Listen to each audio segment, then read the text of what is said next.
excited for a Magical Readathon. I am so happy that Magical Readathon. Yeah? Do you love the effort? Okay. Pajamas still? Can't do anything in this house without you being exactly where I am. Okay, fine.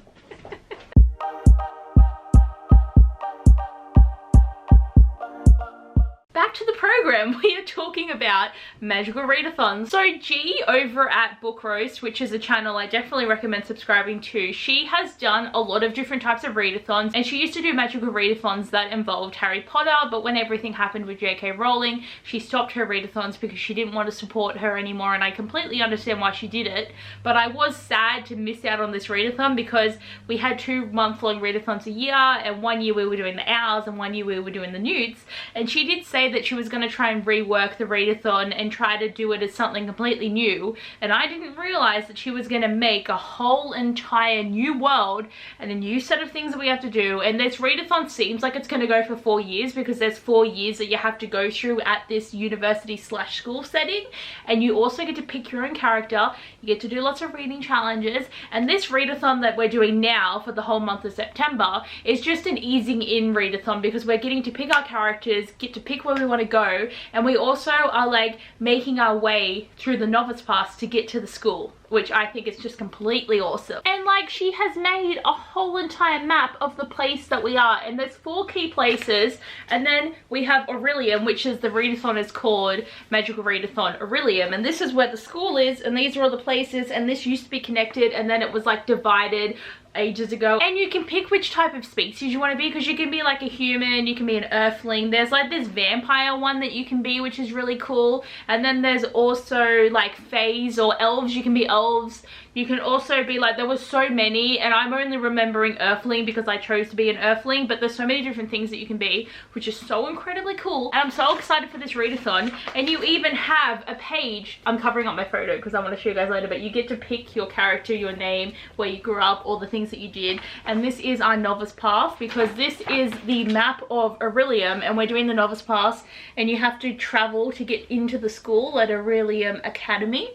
And you only have to do 2 of these challenges in the month of September, and I'm going to be doing 3 of them just because I'm also doing another readathon for Because We Can, so I've got to spend a week doing that readathon, which I'm so keen for. But I also wanted to fit this in there. More challenges too that involve picking a character, and you have until before next April to actually do all of those. And then there's 3 challenges where you're basically picking your background, your province and your heritage. So there is 3 books that I'll have to read for that, and I'm going to do that in another month-long readathon TBR that I'll film at a later date, because I'm not going to do it while I'm here because I don't have access to my whole TBR, and these challenges have books that I just don't have. So I'm going to wait until I'm settled in my new house, and then I can do this readathon and get my character completely sorted, even though I've already set her up.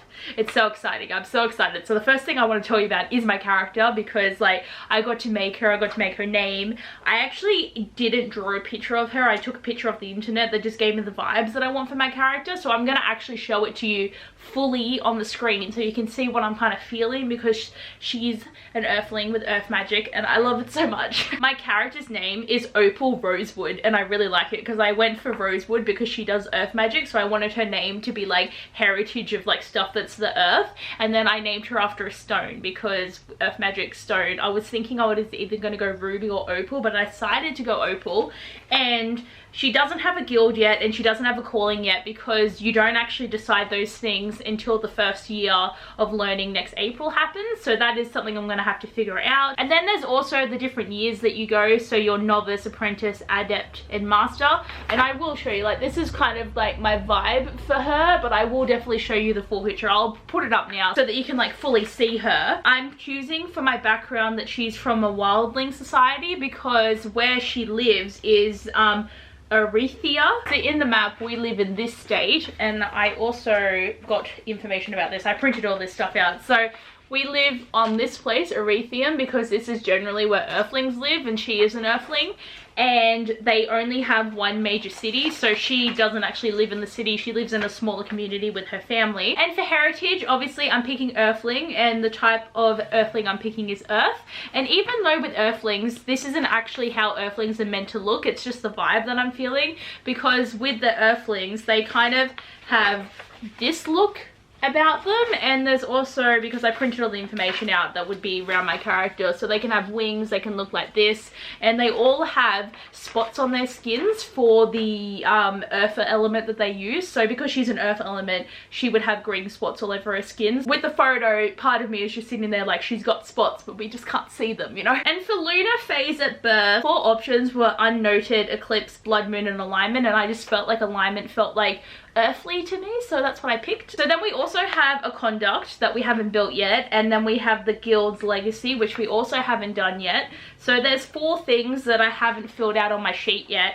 And for scholars traits, I've got this whole little story about her. It's probably not even the best, but because I'm such a fantasy nerd, I made this whole story about her being really special and important. So Opal is 23 because I want her to be the same age as me as she grows up going to school, and she's the oldest of 5 siblings, and she grew up in a small private community on the outskirts of Arithia. And because I wanted her to be special, she is the first person in her family for 6 generations who has had earth magic. So I would say the most common in her family would be like water and air magic, and there's a few people that have fire magic, but no one was born with earth magic. So she is the first one with earth magic, and I feel like I want her to be special and really cool. And because her being an earthling with earth magic, she's able to communicate with animals, so I gave her a familiar of a tiger. And I'm really excited. I've always thought that a familiar for a tiger would be really, really cool. So she has this familiar who comes along with her for journeys, and I don't care if I'm not allowed to do this, I'm doing it. So that's all about Opal and what she does in her life, and I think she's going to be really cool. She'll probably lead rebellions, she'll be like fighting for the kingdom. And yes, my vibe and aesthetic for her is obviously the photo that I showed you, and I'm just so excited. And yeah, as I said, there will be another little readathon that I'll do for the character creation, even though I have created her fully and I've explained her in this video. So in that video, I would just do like a quick little thing about the books that I plan to read in that month when it happens. But for the Novice Path, as I said, I only want to read 3 books, and I feel that I have to read them in order. Like, I don't think I could do this challenge and then do this first one. So I'm going to try to read them in order, with also doing the Because We Can readathon, but I'm also doing a buddy read of Take a Hint Danny Brown with Paige from Pages with Paige. So I have a lot going on. There's 6 books that I want to try and read next month, but I think I can do it. But I'm also nearly at the end of my leave. Like, pretty much the month of August was the time for me to read books, but as I'm pretty much got a week and a half left in my leave, I'm basically using this time to try and get as many videos edited and uploaded as I can before I have to go to work and before I can't read anymore. But I'm really going to try, and I really hope I can do it. So I'm giving myself a TBR of 3 books because I think that's hopefully possible, but I really only have to get to 2 of them to make it through the Novice's Path. Okay, so I'm going to be doing the challenge of the Novice Path entrance, which is read a book with a map. I definitely really wanted to do the first challenge because I thought it made a lot of sense to be able to just do the entrance. So I'm going to be reading Gods and Monsters by Shelby Mahurin, and to give you proof that there is a map in here, because I definitely checked, it is a 1-page map. But I am very excited. I definitely wanted to read this next month anyway. It is a thick one, but not as thick as Queen of Air and Darkness, so I think we're gonna be okay. It is a little bit over 600 pages, but I feel with Shelby Mahurin's books, I generally read them really quickly, so I don't think this is gonna take too long, and I hope to read this mostly before Because We Can. Like, I think I can do it. I'm really hoping that I can, but like, who knows. But I am excited. It's got a map, and this is definitely the one that I'm going to pick up first. And then the next challenge is the Ash Torn Tree, so a book that keeps tempting you or at the top of your TBR. Another reason I'm only picking 3 is because I have such a limited TBR. I can't even meet a lot of these challenges, but one that is at the top of my TBR is Queen of Ruin by Tracy Banghart. This is also the conclusion of a duology, which is really, really nice. But the same thing is with Magical Readathons, is you're not allowed to double up on reading challenges, which makes a lot of sense. It makes it just that little bit more challenging, but this is definitely at the top of my TBR. It's definitely at the top of the box of books that I brought with me, so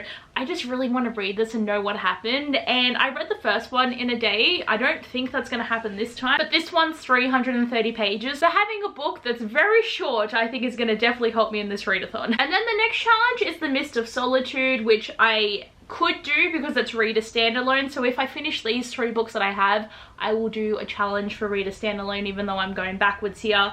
Then we have the Ruin of the Sky, so read a book featuring ghost / haunted house or other supernatural elements. Like, I probably have something, but I can't think of anything. Then we have Obsidian Falls, so read a thriller or mystery book. I don't have anything. I don't have any mysteries with me. I'm not really a big thriller slash mystery reader anyway, so if I've got anything, it's in a box package in a bind, so that's not gonna help. And then we have Tower of Rumination, so read a 5-star prediction, which is the other challenge I'm gonna do. And the book that I plan on picking up for this challenge is The Princess Will Save You by Sarah Hennings. So this one's 350 pages, so I don't know why I keep telling you the page count. I just feel like it's really important right now, because when I read Queen of Air and Darkness, that was nearly 900 pages, and that was literally more pages than these two books combined, which is crazy. But I'm very keen to read this. This was on a wishlist video that I did for 7 on Sunday, and I'm pretty sure this was in my 7 on Sunday video when I did my 5-star predictions at the start of the year, so I think it's in that video, and I've read none of those 5-star predictions, so I probably should make a video where I hopefully manage to read them if I ever do. But I know I'm going to enjoy this. This is a Princess Bride retelling, which is one of my favorite movies ever, and I just have heard so many good things, and I definitely know I'm going to enjoy it. And hopefully if I read the first one, I can buy the sequel, and then I can actually like be up to date with some series. So I'm very excited to pick this up, and I definitely hope I get to it in the month. And then the last challenge was Orillium Academy Arc, and this is a book with a school setting. And again, I don't have any books that follow this prompt, but I think this is a really good TBR of books that I'm going to try and read, and it's half the books I plan on reading in the month, as I said, because I want to try and read 6. Like honestly, if I can get my reading up there, I might be able to try and get my Goodreads goal done, because I'm still 14 books behind. Like I'm doing such a bad job. Like I don't want to put that stress on myself to try and reach my Goodreads goal, but I'm also really sad that like I thought 52 was like not even that many books, and I still can't do it. But so guys, that is all of my TBR stuff for the readathon, and I'm so excited that this readathon's back, but I'm also kind of really sad that this is only like a little tester readathon. Like this is only the little stepping stone to the start. Like we're just getting to the school, but I can't wait to see what G is going to come up with for the school, and what like lessons there's going to be, and what we're going to try and study. And like I can't wait to figure out what I actually want to study. Like I've got my character who is basically me, just in character form, but like I'm so excited. I'm just so glad this readathon's back, and I'm gonna have so much fun. But anyway guys, thanks for watching. I hope you enjoy, and I'll see you guys next time. Bye.